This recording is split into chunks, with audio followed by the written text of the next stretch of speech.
Battlefield 5 is fun now, nothing has changed. What is this clickbait? Cancel GGG.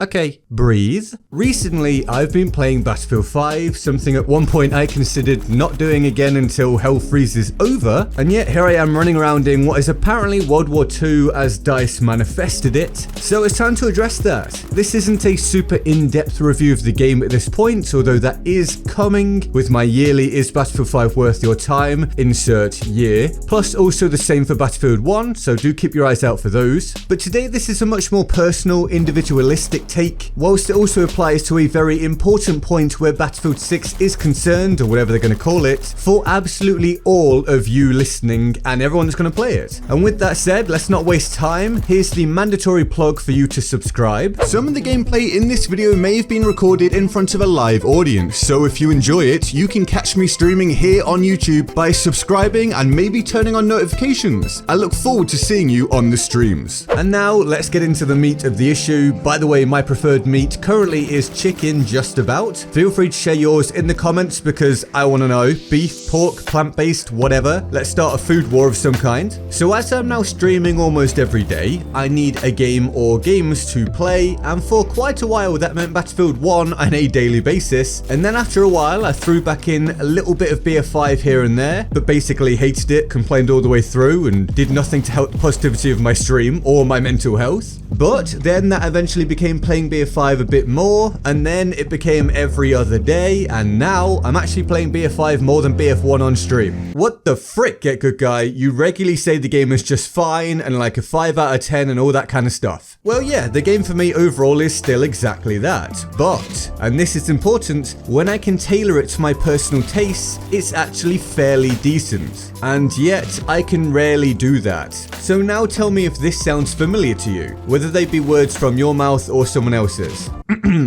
I really enjoy X mode, but it's barely ever available and I don't want to play anything that is on offer most of the time. I call this the Battlefield 5 dichotomy. The concept of wanting to play the game or thinking you want to, but not actually wanting to play the game that now exists most of the time. And I'll show you why in real time.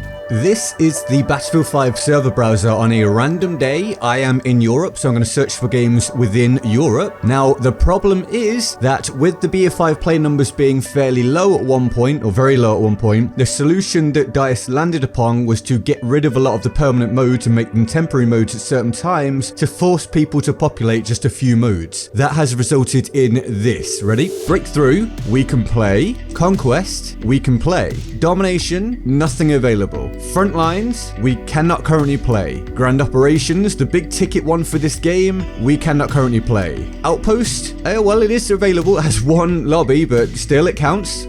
Rush, we cannot currently play. Squad Conquest, we cannot currently play. Team Deathmatch, we can of course play that. It's also worth noting there's things like Grind, which aren't on this list, also not currently available. It's a problem to say the least. Alright, back to GetGoodGuy with a script. The point is not that this game sucks as such. If it truly just straight up sucked for me, I wouldn't stream it. The point is that many players can't make the best of a situation when they literally can't play what they bought the game for. But when they can, or when I can in this instance, I'll just speak for myself, well, I'm having fun. Genuine fun, at least a bit. Outpost, for example, is a blast for me, and I pretty much just hope there's a mode available that I want to play whenever I turn up for a BF5 stream. I'm now not personally as bothered about all the drawbacks of the game. It's not that I don't think they don't matter, they absolutely do, and some of them were egregious. It's just that I'm choosing to play the game, so I have to accept that I'm putting myself in that position. It's frustrating, but I handle it reasonably well now, at least most of the time. Something that is much more possible when I can avoid bad modes, or I guess simply modes that I don't really like, and those are essentially the modes that remove player agency from the outcome and instead throw in huge random factors. Now, I could go on a long tirade here about also the lack of a solid team reshuffler and how that destroys the game and all that, but I guess a lot of you probably don't want to hear me go on about that as well. But yes, it's very important for that to be in place for BS6. I promise you, it's so important important, but do you know what is a potentially scary premise for the next Battlefield? What if there isn't a server browser? Well, then this whole concept goes out the window and the player loses even more power over their experience, choosing a lobby in their region, not potentially relying upon skill-based matchmaking. Please don't have that kind of thing in the game, and a whole host of other things that I really don't want to see, but that's a different topic for a different day.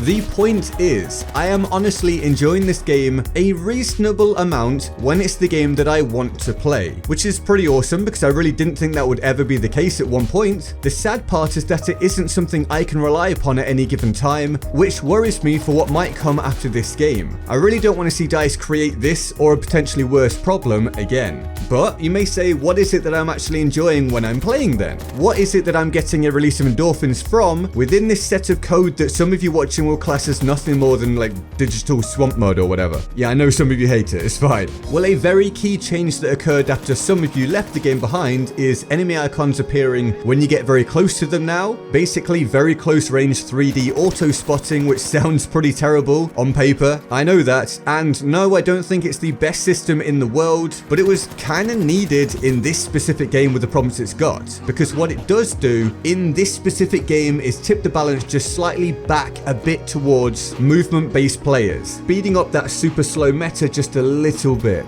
BF5 doesn't have great visibility when it comes to seeing the enemy, we know this, so this change has allowed someone like myself to be able to push that bit more aggressively and not be punished by someone lying in some leaves and becoming one with the earth as far as my eyes can tell. I guess I should also say that streaming really helps, so this is kind of a shout out to you guys, those of you who tune in and keep me company every day. It does stop it from getting overly dry. Of course, I am also on console, which means I don't have to deal with the plague of hacking that's apparent on PC, and now I do still prefer BF1 overall, let's not get it twisted. But right now, just right now, I'm preferring BF5 temporarily. They're pretty different games, and they each stop the other one from burning me out via constant play. Neither are perfect, BF5 far from it, but yes, when I can tailor my experience, I find BF5 to be at least a bit enjoyable in this now quote-unquote finished state. Still only a 5 out of 10, but not awful as such. And it must be added that the extra hype building around Battlefield due to BF5 going free on PS Plus or something for a bit, plus the next Battlefield game coming this year, well, that's all helped a bit too. And so I guess those are my thoughts for today, not really a defined focus as such, just me sharing some thoughts about where we're at right now and how I'm finding the current game in the series, but a lot of it is actually very, very important, even if it's not obvious on the face of it when we're looking at the next Battlefield game. These are things that they really need to nail down and get right,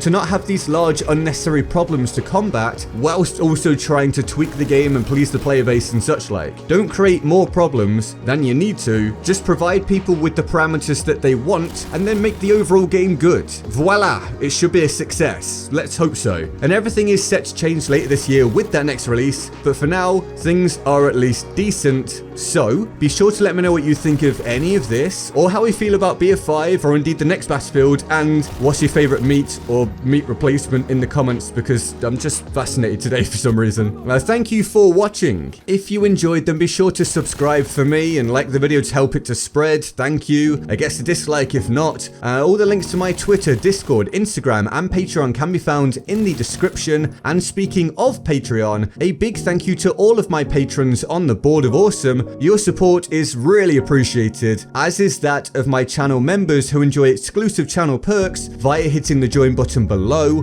And with that all said, I am GetGoodGuy, and I'll see you next time. Laters.